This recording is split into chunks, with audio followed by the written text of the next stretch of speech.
They say blood is thicker than water, but what happens when the same blood that gave you life also offers you to darkness? This is the story of how my own father, my own flesh and blood, forced me into a terrifying ritual that still haunts my soul till today.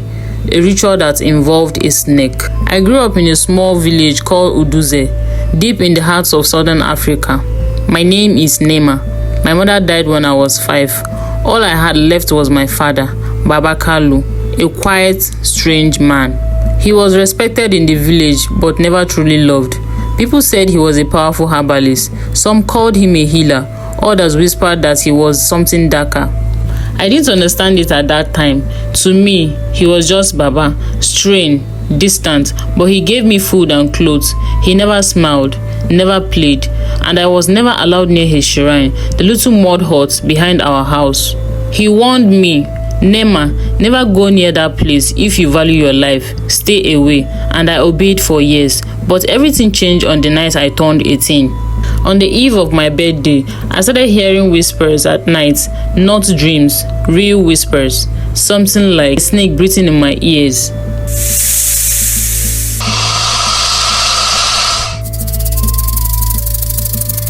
One night, I saw something, a shadow strolling into my room, long and thick. When I screamed, it vanished. Baba rushed in, but instead of concern, he looked pleased. It is time, that was all he said. The next morning, he woke me up before dawn. He gave me a white wrapper, rubbed some black powder on my forehead, and told me to follow him to the shrine. The shrine was dark and smelled of burnt herbs and blood. Inside was a statue of a huge serpent, carved from black stone. In front of it, a mat made of snake skin. There were bowls of red liquids, animal skulls, and candles that didn't burn with fire, but with blue light. I was shaking. My mouth was dry.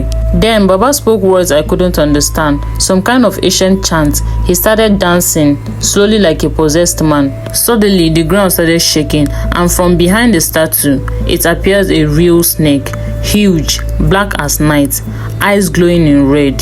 It slided towards me, slowly, calmly, as if it knew me. I tried to run, but Baba blocked the exit. You are my first blood. The covenant requires you. The spirit must take you as its bride tonight. What are you saying? Baba, please, I am your daughter. You were born for this. Your mother tried to protect you. That was why she died. The gods waited. Now they claim what's theirs. I cried, I begged, but it was useless. The snake came closer, then wrapped itself around me. I couldn't move. And then something worse happened. I backed out. When I woke up, I was in my room, but I wasn't the same. I could hear things, feel things, see into people's mind. I knew secrets I shouldn't know. And at night, the snake would return in my dreams, whispering, touching me, calling me its bride. I confronted Baba. You cursed me. You gave me to a demon. Not a demon, a spirit god. It lives in you now. You are blessed. But I didn't feel blessed. I feel broken. Every night was torture. My body changed. I couldn't eat meat. I couldn't touch fire. My eyes would glow in the dark. I was no longer human. I couldn't live like that. So, one night, I ran away to a nearby town. I hid in an abandoned church. That night, I had a dream. My mother appeared. She told me the truth. Your father sold your soul before you were born. I died trying to protect you, but the spirit cannot fully take you unless you accept it. She told me to find Mama Ifoma, a spiritual woman in the mountains, the only one who could break the bond. It took weeks, but I found her. She took one look at me and said, you are working with the snake, but you can still be free. For 7 days, we fasted, prayed, burned sacred herbs. And on the last night, the snake came angry, violent. It tried to kill me, but Mama Ifoma stood her ground. The soul is not yours. Return to the pit. With one final scream, the snake burst into ashes, and I collapsed. I woke up the next morning, weak but free. The hissing was gone. The dream stopped. My eyes were normal. I returned to the village. Baba had disappeared. Some said he was swallowed by a real serpent in his shrine. I never saw him again.